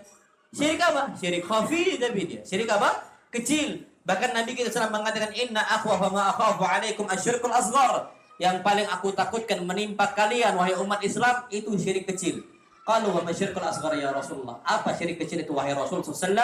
Beliau mengatakan ar-riya. Apa itu? Ar-riya. Itu harus kita hindarkan. Wallahu alam bissawab. Baik. Kemudian anak percepatkan sini cara menguatkan tauhid di akhir zaman. Pertama, thalabul ilmi syar'i. Jangan kita berputus untuk menuntut ilmu. Menuntut ilmu nih sampai akhir zaman. Wasilahnya tapi beberapa dimudahkan oleh Allah. Tapi nuntut ilmu sampai akhir zaman. Dan nuntut ilmu yang gak pernah terputus, nuntut ilmu di masjidnya siapa? Allah. Itu jangan sampai ditinggalkan. Karena nuntut ilmu hukumnya wajib. Talabul ilmi faridatun ada kulli muslim. Menuntut ilmu ini adalah kewajiban setiap muslim. Orang gampang dikibuli dengan kesyirikan karena dia ini jahil. Karena apa? Jahil, nggak ngaji. Pak, kenapa orang lewatin pohon beringin ngomong misimbah? Sebabnya karena nggak ngaji. Taunya cuman khurafat. Kalau lewat nggak permisi kena A, kalau lewat nggak permisi kena B. Itu masalah di kita. Ditakut-takuti dengan hal-hal seperti itu. Bahkan muncul lagi Pak, karena banyak masyarakat yang nggak ngaji sampai takut dengan kolor hijau. Anda nggak tahu juga kolor hijau itu siapa? Pernah nggak ketangkep atau apa gitu? Itu beritanya Pak sampai ke kami Sumatera Selatan. Padahal kolor hijau itu dari mana? Jawa mana? Enggak Jakarta. Jakarta ya? Hah? Oh Bekasi. Iya, berarti Jabodetabek betul. Anak kira Jawa Timur lagi. Iya, tapi anak kuliah itu Bekasi kan kota besar kan? Kota besar, teknologi canggih di mana-mana. Faktanya banyak mereka kemakan khurafat sebabnya nggak ngaji. Makanya ngaji tentang tauhid itu ngaji yang paling tinggi. Fa'alam kata Allah, ilmuilah oleh kalian, kajilah oleh kalian. Apa kajian kita? Annahu la ilaha illallah. Bahwasanya tidak ada ilah yang berhak disembah kecuali siapa? Allah. Itu yang dikaji kata Allah. Yang paling diperintah oleh Allah Azza wa Jalla, fa'alam, kajilah oleh kalian. Annahu la ilaha illallah. Kaji apa? Kajian tauhid. Karena banyak mereka yang berbuat syirik karena tidak mengaji. Kemudian yang berikutnya, agar kita ini dimudahkan untuk mentauhidkan Allah Azza wa Jalla, takutlah kita terjatuh dalam kesyirikan. Jangan merasa pede. Jangan merasa apa? Pede. Kenapa? Karena Nabi Ibrahim juga takut dari perbuatan apa? Syirik. Bahkan Nabi Ibrahim mengatakan wajadnabuni wa baniya an na'budal asnam. Ya Allah, jauhkan saya dan jauhkan anak keturunan saya untuk menyembah apa? Patung. Itu takut dari kesyirikan. Jadi jangan sampai Nabi aja takut kan dari riya nimpa kita umat Islam kan? Kita harus juga sama Pak. Jangan merasa pede anak udah ngaji insya Allah nggak berbuat syirik. Oh, banyak kesyirikan yang kita nggak tahu ternyata itu syirik kita kerjakan. Mungkin masih banyak. Makanya ada sebuah doa Nabi kita Muhammad SAW mengatakan Allahumma inni a'udzubika an usyrika bika wa ana a'lam wa astaghfiruka lima la a'lam. Ya Allah, aku berlindung kepada Engkau dari perbuatan syirik yang aku tahu hukumnya itu syirik. Dan aku berlindung kepada Engkau, beristighfar kepada Engkau, minta ampun kepada Engkau dari perbuatan syirik yang aku nggak tahu. Karena ada beberapa orang ternyata itu syirik, dia ketika itu nggak tahu, oh kalau itu perbuatan apa? Syirik. Bahaya. Anda ambil contoh, Pak. Antum datang ke dokter. Antum bilang apa ke dokter? Dok, sembuhkan anak. Masalah nggak ini? Masalah. Oh, kok bisa, Ustaz? Iya. Dokter ini nggak bisa nyembuhkan. Ngobatin iya. Bedanya mana? Kesembuhan hasil. Obat itu apa? Sebab. Datang ke dokter. Antum nggak tahu. Oh iya ya. Salah nggak berarti ucapan itu? Salah. Yang benar gimana? Dok, bantu obatin anak. Dokter bisa nggak ngobatin? Bisa. Karena pengobatannya apa? Cara wasilah. Sebab kesembuhan datang cuma dari siapa? Allah. Faktanya banyak ada kondisi dokter spesialis jantung meninggal kena serangan jantung. Kejadian itu, Pak. Kalau memang dokter bisa menyembuhkan, harusnya dia bisa menyembuhkan diri dia sendiri. Nggak bisa. Itu terjadi, Pak. Udah ngaji dokternya. Spesialis jantung, tahu jantung. Meninggal kena serangan apa? Jantung. Allah takdirkan seperti itu. Makanya dokter itu nggak bisa. Nah, kita nggak tahu. Oh, ternyata salah ya ucapan itu. Iya. Nah, antum itu udah tahu dari dulu atau baru sekarang? Faktanya, anak ketika nanya, Pak, antum baru tahu ini atau baru tahu ini, Ustaz? Kalau ucapan itu salah, iya. Karena syifa, kesembuhan itu cuma milik siapa? Allah. Maka kita mengatakan Allahumma anta syafi la shifaa illa shifauka shifaan la yughadiru sakama. Ya Allah, sembuhkanlah fulan. Ishfi, sembuhkanlah si fulan. Kenapa? Karena engkau ala asyafi la shifaa illa shifauka. Tidak ada kesembuhan kecuali kesembuhan milik siapa? Milik engkau. Kan kesembuhan itu milik engkau. Nah, kalau kita cuma bisa ngobatin, tadau, berobatlah kalian. Nah, manusia ini cuma bisa berobat dan bisa mengobati. Tapi kalau menyembuhkan, nggak akan ada yang bisa kecuali siapa? Allah Subhanahu wa Ta'ala. Na'am, wallahu a'lam bishawab. Kemudian yang bisa membantu kita untuk menguatkan tauhid adalah kita merenungi tanda-tanda kebesaran Allah, tadabbur alam.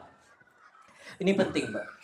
Makanya Nabi itu beberapa kali sering berinteraksi dengan gunung. Contoh, Nabi SAW sebelum menerima wahyu, Nabi ke gunung apa? Jabal apa namanya? Jabal Nur. Di situ di gua Hira.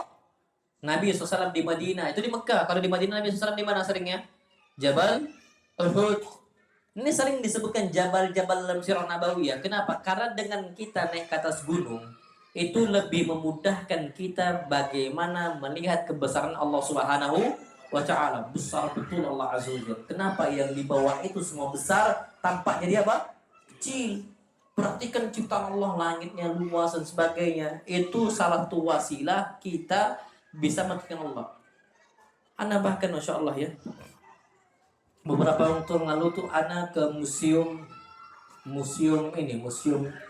Burjusa, Zamzam Tower, Clock Tower. Ana ke sana. Ternyata Pak, Masya Allah ya, Ana itu ada bintang-bintang itu dengan bentuknya ada nama tersendiri. Dan orang-orang Arab zaman dahulu itu bisa tahu arah itu dari bintang-bintang tersebut. Dan bintang-bintang itu, Pak, dia akan membentuk sesuai porsinya sama. Ketika porsinya sama, bintang itu. Kalau bentuknya bintang ini, nggak pernah meleset bentuk itu, nggak pernah berubah-ubah gitu. Kalau bintang A bentuk itu gitu aja sampai seterusnya gitu aja. Anda sampai pikir, ya Allah, dengan gampangnya Allah ciptakan bintang-bintang yang banyak, dibentuk oleh Allah dan memiliki nama tersendiri. Dengan cara itu mereka tahu apa? Yahtadun. Mereka bisa menentukan arah. Para pelayar sebelum ada kompas itu pakai apa? Bintang. Hebat banget Pak, nggak meleset. Nggak meleset Pak. Bintang itu betul-betul, kalau awan kan bisa bergeser, bentuk-bentuknya ganti-ganti kan. Ini bintang untuk petunjuk bagi manusia. Allah ciptakan sama persis bentuknya. Allah ajib. Ana sampai bilang, ini nggak mungkin bergeser di bintang-bintang ini, hilang datang, kecuali ada yang menciptakannya dengan kadarnya, dengan ukurannya, dengan jaraknya tersendiri. Siapa itu? Allah Azza wa Jalla yang menciptakan. Nggak mungkin Pak yang lain. Nah, kalau kita bisa mentadabburi alam dengan kondisi seperti itu, maka insya Allah Subhanahu wa Ta'ala itu lebih menguatkan apa? Menguatkan iman kita. Makanya ketika itu Ana bilang ke Ustaz Mutawif ya, Ustaz, orang-orang ateis ini sebenarnya penting untuk masuk ke sini. Ana bilang, Kenapa? Setiap bintang, langit, bumi, matahari yang dibahas di museum itu semua ada dalilnya. Ada apa? Dalilnya. Allah ceritakan dalam Al-Quran Al-Karim. Ini, Pak, kalau secara teori mereka diteliti oleh ilmuwan. Ilmuwan ini kan cuma ngomong gitu ya. Kalau seandainya ada pendukungnya, mereka akan lebih mudah untuk beriman kepada siapa? Allah Azza wa Jalla. Ambil contoh. Ketika ada salah seorang yang dia itu melihat kondisi bulan. Turunlah dia. Ketika itu dia mengatakan, saya lihat ketika itu dia masih Nasrani. Dia mengatakan, saya meneliti bahwa saya bulan itu udah apa? Terbelah. Apa kata para masyayikh di Saudi? Kami udah tahu itu sebelum kau kabarkan. Kenapa Allah berfirman, iqtarabatis sa'atu wansyaqqal qamar. Hari kiamat semakin dekat, bulan juga sudah apa? Terbelah. Langsung dia bersyahadat. Langsung apa? Bersyahadat. Inilah Pak, kalau ilmuwan itu dibantu dengan dalil Al-Quran dan juga hadis Nabi kita Muhammad SAW. Nggak mungkin Pak, ternyata penciptaan Allah Subhanahu Wa Taala itu betul detail. Makanya penting Pak kita untuk mentadabburi alam. Kenapa semua ada dalil yang mendukung itu? Yang apa? Yang menyampaikan hal tersebut. Nah, wallahu alam. Justru makanya kata Allah, inna fi khalqis samawati wal ardh, sungguh dalam penciptaan langit dan bumi dan perpindahan malam dan siang. Coba perhatikan. Hebatnya Allah tuh Pak, bisa datangkan kita siang dan juga apa? Malam. Dengan sempurnanya Allah Subhanahu wa taala gerakkan ini Pak, putaran waktu siang dan malam terserah Allah Azza wa Jalla. Dan semua dengan ukuran yang sedetail-detail mungkin. Sampai Pak jam-jam itu pun ada. Jam-jam itu dibuat Pak, ternyata yang menciptakan waktu siapa? Allah Subhanahu wa taala. Mereka ini Pak cuman meneruskan saja. Manusia ini cuma bisa teruskan. Mereka tahu jam ini, jam itu dan sebagainya. Ini Pak yang menciptakan tuh Allah Subhanahu wa taala. Wa ikhtilafil laili wan nahar. Dan memang betul Pak, kenapa Allah paksa manusia ini datang malam datang siang? Allah nggak mau semua siang terus. Allah nggak mau semua malam terus. Atau tahu kenapa? Tahu sebab kenapa? Karena kalau dibuat semua siang pasti lalai. Kalau semua dibuat malam juga pasti apa? Lalai. Lah ada jam tangan aja mereka lalai. Nanti masih siang. Nanti masih siang. Nanti masih apa? Siang. Kita ini Pak, ada jam tangan aja, masih nggak lalai? Masih. Dan ini kondisi manusia. Kondisi kebanyakan apa? Manusia. Itu perlu kita ketahui. Jadi saran ana sering-seringlah kita ini untuk menguatkan tauhid kita semakin yakin kepada Allah Azza wa Jalla pada apa? Alam. Yang berikutnya, berkumpul dengan orang-orang soleh. Antum kalau mau tauhidnya kencang, antum banyak berkumpul di masjid. Sering ikut kajian, jangan sampai nggak kajian. Dan ana mau nyampaikan ke antum, kalau antum mulai ngaji, ini yang sarankan ke antum, ini wasiat anak antum ambil ya. Antum kalau udah ngaji, jangan dianggap mereka yang sudah ngaji, kawan-kawan antum itu antum ekspektasi mereka nih kayak malaikat, nggak akan dolimin antum, nggak akan nyela antum, nggak akan gibain antum, itu antum meninggalkan itu. Jangan ekspektasi antum terlalu tinggi. Yang orang-orang sudah ngaji, mereka ini manusia yang bisa berbuat apa? Salah. Makanya tetap berkumpul dengan orang-orang soleh. Jangan menjauh. Jangan menjauh agar iman kita dijaga oleh Allah Azza wa Jalla. Tapi kalau kita diganggu oleh mereka, sabar. Loh kok bisa gitu? Nah, Allah berfirman. Allah yang mengatakan, kumpul dengan orang soleh pun butuh kesabaran. Perhatikan Pak. Kumpulan orang soleh pun butuh apa? Sabar. Karena mereka yang soleh pun bukan malaikat. Ada salahnya. Makanya apa kata Allah? Wasbir nafsaka ma'al ladzina yad'una rabbahum bil ghadati wal 'ashyi yuriduna wajha.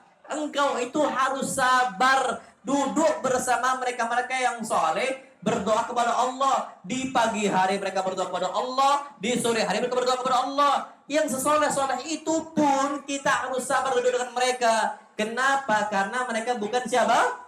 Malaikat.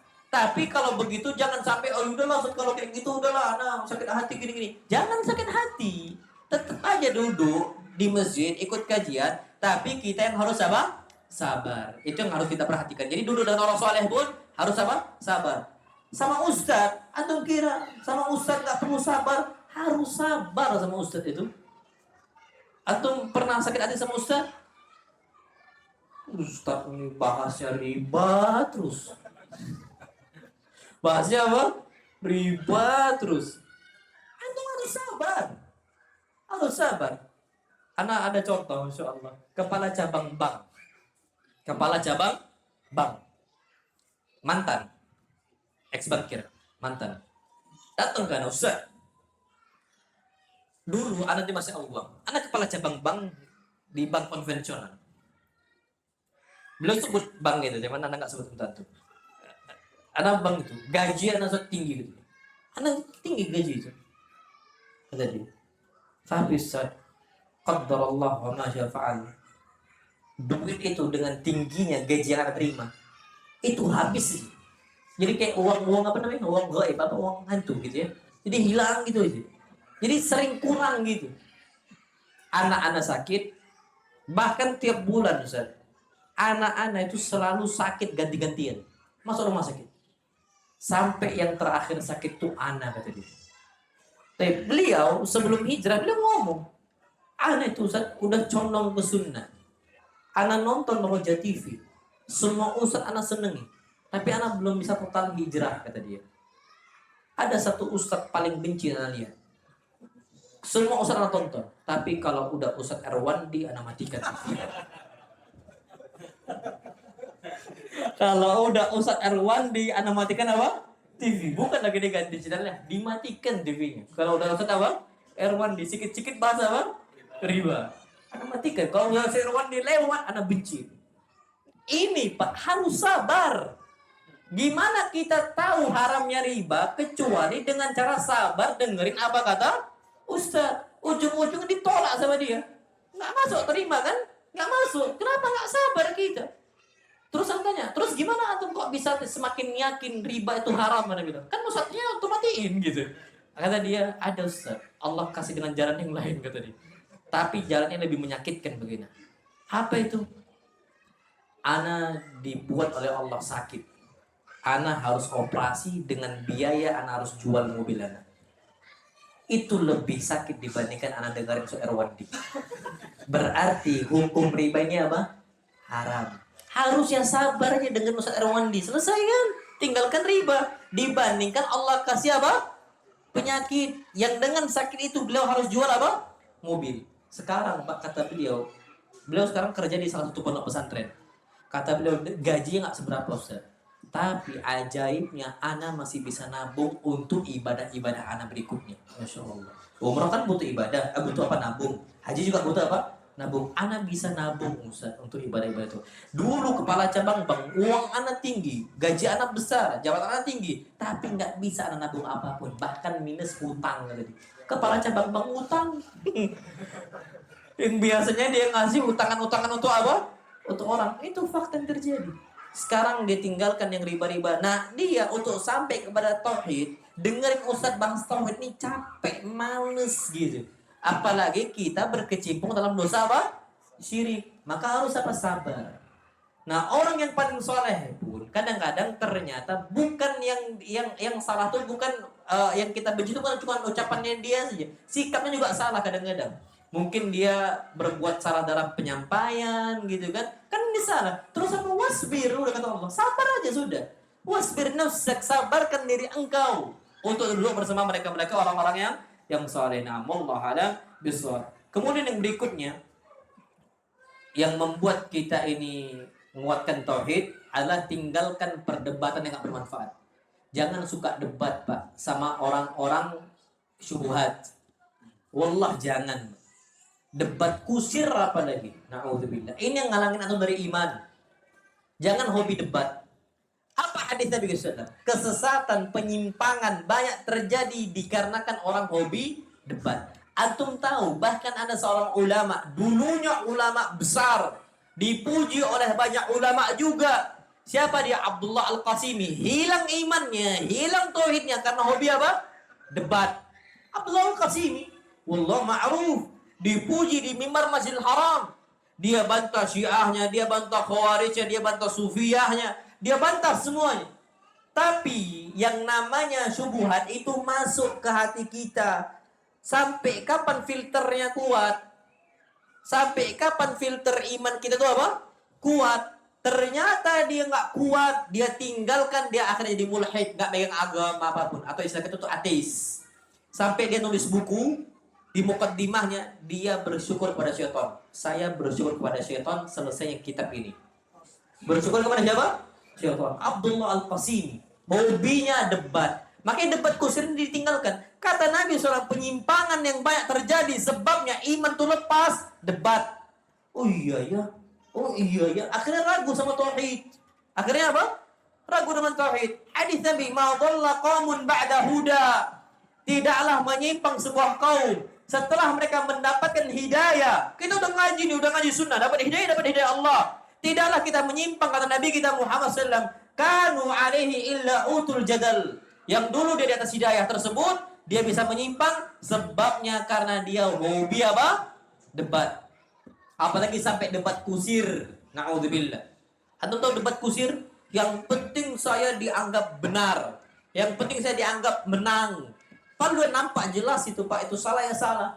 Antum tahu ada sebuah kisah Arab ini. Ini kisah terkenal, saking keras kepalanya orang yang hobi debat kusir. Kasus apa? Anzun walau torat. Kambing walaupun terbang. Kisahnya gimana? Jadi Pak, ada dua orang pemuda itu sedang berada di ilalang rumput yang tinggi-tinggi.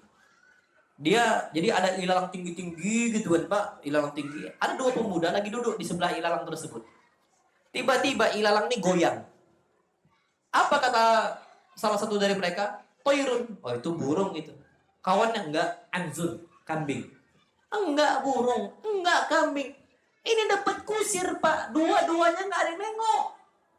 Kalau dia nengok salah satunya kan enak kan?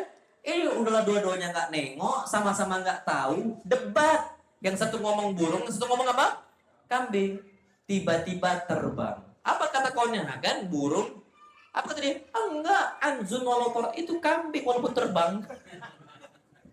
Itu kambing walaupun apa? Terbang. Ini debat kusir yang bisa ngilangin iman kita. Gimana dianggap yang penting kita dimenang. Makanya di sebuah hadis Nabi SAW mengatakan, ana za'imun bi baitin fi rabadil jannah liman tarakal mira' wa in kana muhiqqa. Aku akan jamin rumah di surganya Allah Azza wa Jal untuk mereka tinggalkan debat walaupun dia apa? Benar. Ini hadis Nabi kita Muhammad sallallahu alaihi wasallam. Ada lagi pembahasan yang banyak anak nggak bisa bahas ini 2:30. Insyaallah dapat ya. Ada konsekuensi tauhid. Ini penting juga. Konsekuensi tauhid ini penting sebenarnya. Yang banyak dilanggar oleh umat Islam, terutama masyarakat kita. Ada banyak apa? Cuma nggak bisa terbahas di sini, insyaallah. Mudah-mudahan di lain waktu kesempatan kita bisa bahas ala kulli hal. Atau ustaz-ustaz yang lain yang bahas insyaallah. Allah ada besok.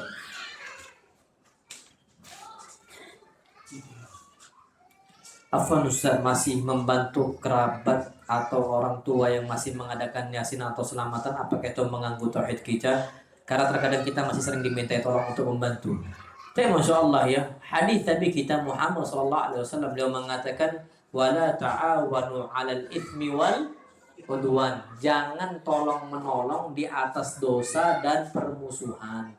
Terus gimana saran ana? Saran ana hadis Nabi kita Muhammad SAW beliau mengatakan la ta'ata li makhluqin fi ma'siyatil khaliq. Tidak ada ketaatan dalam rangka bermaksiat kepada siapa? Allah Azza wa Jalla. Kalau kita masih mendahulukan ketaatan kepada makhluk, berarti kita lebih cinta makhluk dibandingkan mencintai siapa? Allah Taala. Maka sarana sudah, jangan dibantu lagi. Kita berbakti, bantu orang tua kita di tempat-tempat yang halal yang lain. Gak apa-apa di saat itu kita gak bantu. Baik, tapi di posisi yang lain suruh beli ini berangkat, disuruh ini berangkat, nggak apa-apa. Jangan apa, jangan tolak. Kasus itu tolak. Nah masalah di kita ini, kenapa orang tua marah? Di kasus itu nggak mau bantu, di luar itu durhaka betul. Jadi apa? Marah orang tua. Nah harusnya kalau kita mau berbakti, Kata Nabi nggak boleh mentaati makhluk dalam rangka bermaksud pada Khalik. Tapi di luar itu berbaktilah aja. Harusnya kita di luar itu berbakti betul dalam perkara-perkara yang ma'ruf, tapi perkara-perkara yang mungkar maka jangan kita taati. Tapi ingat apa kata Allah? Wa sahibhuma fid dunya ma'rufa. Tetap kita harus bergaul dengan orang tua dengan cara yang paling baik. Tetap harus komunikasi, jangan sampai kita jauhin. Nah, Allah ada sesuatu. Afwan Ustaz, kalau istri yang takutan itu gimana? Apakah itu merupakan fitrah wanita? Tolong nasihati istri yang takutan. Bukan fitrah itu. Itu berarti apa? Penakut. Antum tahu fitrah?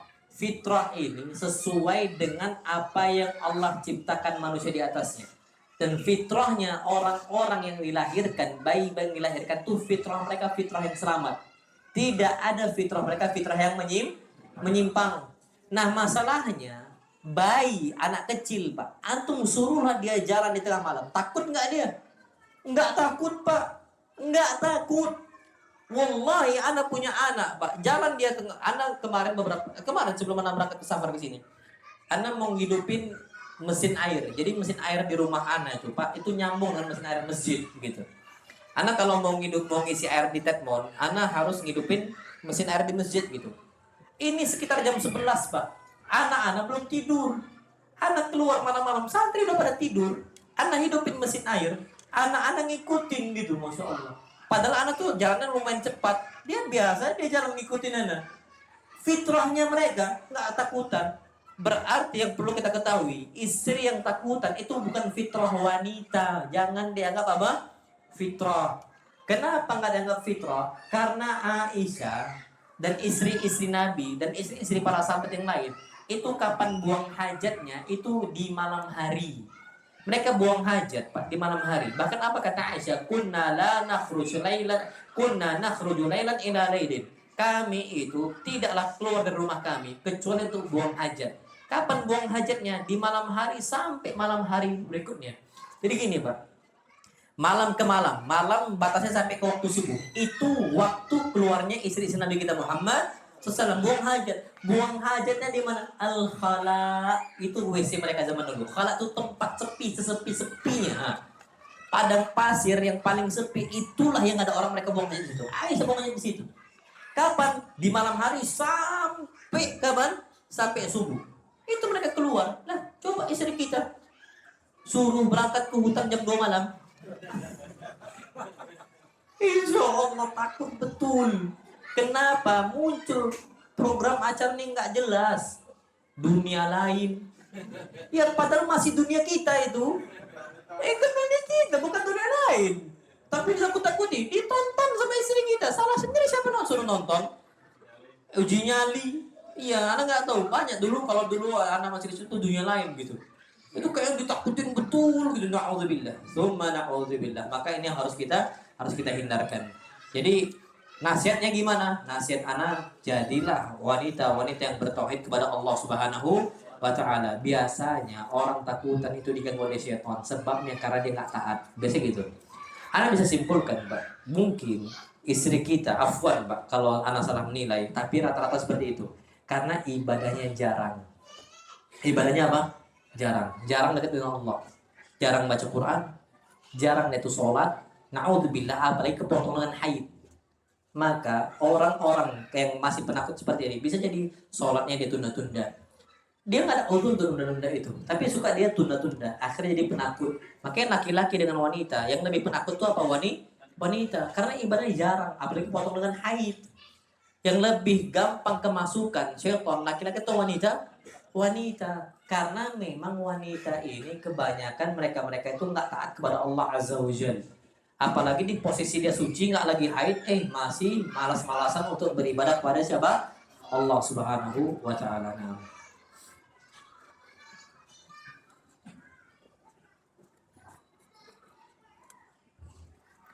Waalaikumsalam Ustaz. Afwan, ana ingin menanyakan bagaimana jika suami istri bertengkar dan suami berpindah tempat tidur.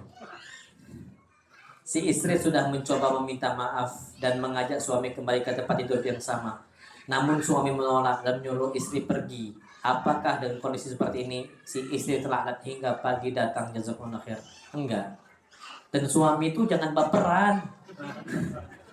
Kalau istri sudah minta maaf, sudah. Wallah sudah. Kenapa Pak? Hadis yang besar. Pak, tanyakan orang-orang awam di luar sana. Yang paling sulit minta maaf, suami atau istri? Istri. Tapi ketika istri mudah minta maaf, Pak, apa kata Nabi SAW? Ala ukhbirukum binisaikum min ahli jannah. Maukah aku kabarkan kriteria istri-istri kalian yang termasuk penghuni surga? Apa kata para sahabat? Bala ya Rasulullah. Iya ya Rasulullah. Apa sifat-sifat mereka, kriteria mereka? Nabi SAW mengatakan allati astagfirullahaladzim.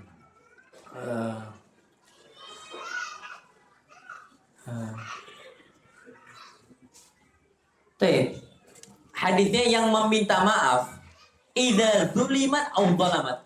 Dia minta maaf ketika dia dizalimi atau apa? Menzalimi. Coba harusnya wanita dizalimi, wanita yang menzalimi. Kondisi ini dua-duanya harus yang minta maaf siapa? Wanita, bukan suami. Tapi faktanya kita sekarang orang-orang awam di luar sana yang minta maaf duluan, istri atau suami? Suami. Makanya kalau istri udah minta maaf, aduh, sayang banget antum malah jauhin. Wallahi sayang banget. Kenapa? Hadis Nabi, mereka yang minta maaf duluan, idza dzulimat, kalau dia dizalimin, atau wanita yang menzalimi, tapi dia tetap minta maaf duluan. Apa dia mengatakan? Wallahi, dia mengatakan, aku nggak bisa tidur hatta tardha, sampai engkau ridho, engkau maafkan saya. Nah, harusnya udah kayak gitu, ya sudah. Jangan sampai suami itu kayak perempuan yang sama gitu loh. Kita nih laki-laki, yang membedakan kita, pintu maaf kita ini terbuka. Pintu maaf kita apa? Terbuka. Jadi laki-laki yang laki-laki itu nggak baperan. Berarti antum nggak siap dakwah. Antum nggak siap dakwah. Kenapa? Antum tahu dakwah ini ujiannya berat. Kalau antum sukanya nggak bisa maafkan, Pak. Istri nggak bisa antum maafkan satu orang. Apalagi dakwah ini antum dakwah ke ribuan manusia. Makanya apa? Nggak ada seorang nabi dari kalangan wanita, nggak ada, karena wanita ini sulit minta maaf, sulit memaafkan, baperan. Nah kita harusnya gampang minta maaf, gampang memaafkan, dan jangan apa? Baperan. Harusnya kayak gitu. Jadi saran anak, apakah wanita ini dilaknat? Enggak. Dia meminta maaf karena patokannya bukan dimaafkan oleh suami, tapi patokannya dia duluan minta maaf. Kalau dia duluan minta maaf sudah. Ya sudah, insya Allah itu diperbolehkan. Wallahu a'lam bishawab. Jadi tolong untuk wanita terus minta maaf, dan suami jangan sampai nolak maafnya. Mohon maaf. Assalamualaikum. Saya seorang guru SD yang di lingkungan sekitar banyak hal-hal yang tidak sesuai dengan ajaran agama. Misal anak-anak suka melihat